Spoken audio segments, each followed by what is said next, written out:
They said you missed your chance. That time had outgrown you. That the train left the station and you were still standing on the platform, holding nothing but a dream too old to matter. And for a while, you believed them.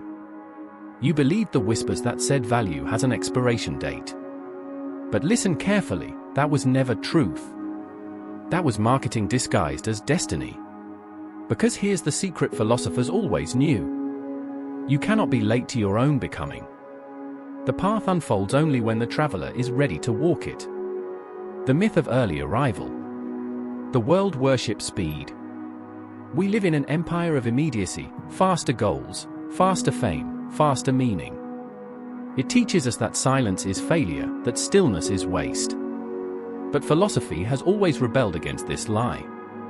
Lao Tzu called it the virtue of the valley. Nietzsche called it becoming who you are. They all meant the same thing, that depth takes time.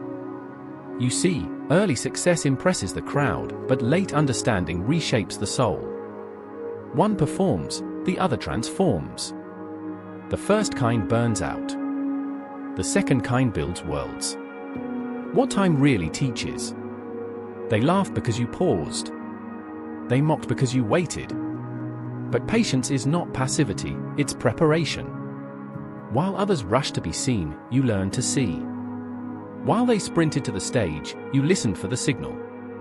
While they gathered followers, you gathered wisdom. Time was never against you, it was sculpting you. Every detour was design. Every silence was seasoning. Every failure, a quiet philosopher disguised as loss.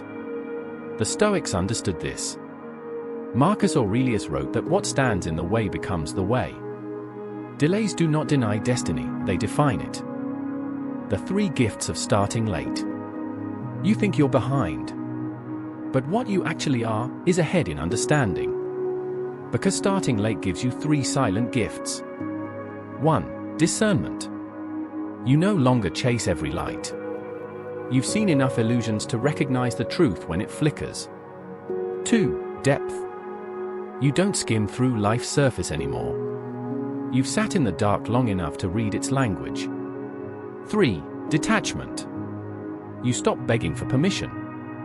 You no longer seek entry, you build your own doorway. That's why late bloomers are dangerous. Their roots run beneath the noise. They rise only when the storm has cleared. The philosophy of delay.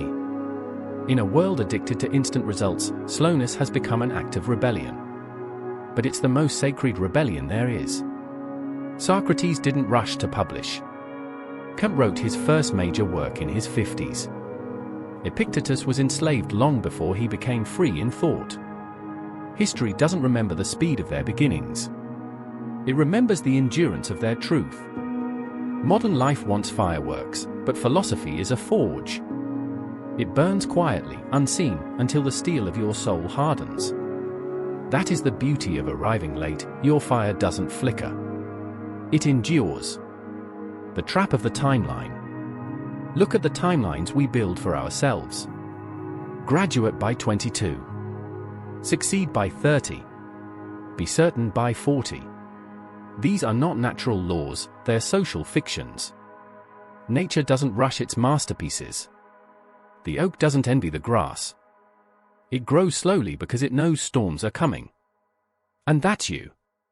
You are not running out of time. You are aligning with it. Because time is not a countdown, it's a collaborator. The sand in the hourglass isn't falling against you.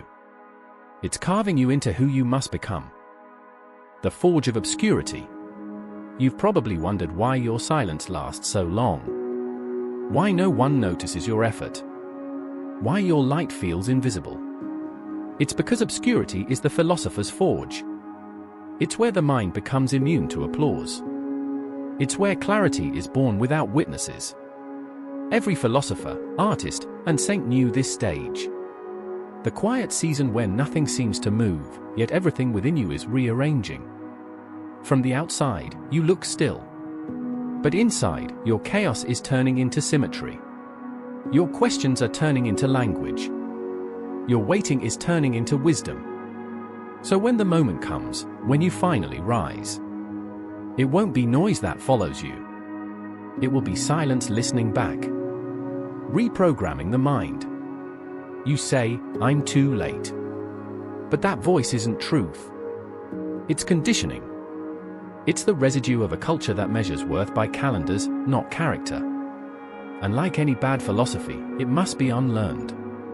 The mind obeys what it repeats. So repeat better things. Say this until it feels like oxygen. I am not late. I am ripening. I am not behind. I am aligning. I am not lost. I am being led. This is not fantasy, it's discipline. Philosophy is not about pretending life is easy. It's about mastering the voice that narrates your struggle. The ancients called it logos, the power of the word. You shape reality with what you rehearse. So stop rehearsing regret. Start scripting reverence. The power of the second beginning. You think you only get one beginning.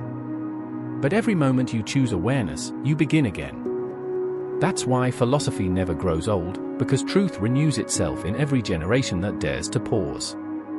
You can rebuild your life at 40, 60, or 80, because consciousness has no deadline. There is no expiry on awakening. And the best thinkers, the most luminous souls, always arrive late, not because they were lazy, but because they were becoming real. The arrival. So when they laugh and say you started too late, smile. Because they've mistaken your preparation for pause. They see waiting, you see weaving. They see delay, you see design. When you arrive, you won't need to announce it.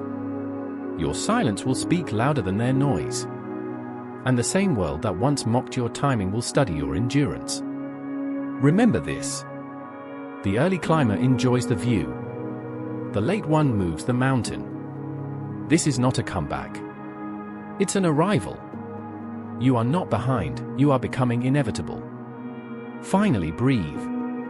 Don't race the clock. You are not on their schedule, you are on your own revolution. The flame that burns slow will outlast the ones that explode. And when your moment finally arrives, when the quiet years converge into clarity, you won't sprint. You'll simply step forward. And the world will shift around you. Because the truth was never that you were too late. It was that you were being prepared. And now, you are right on time.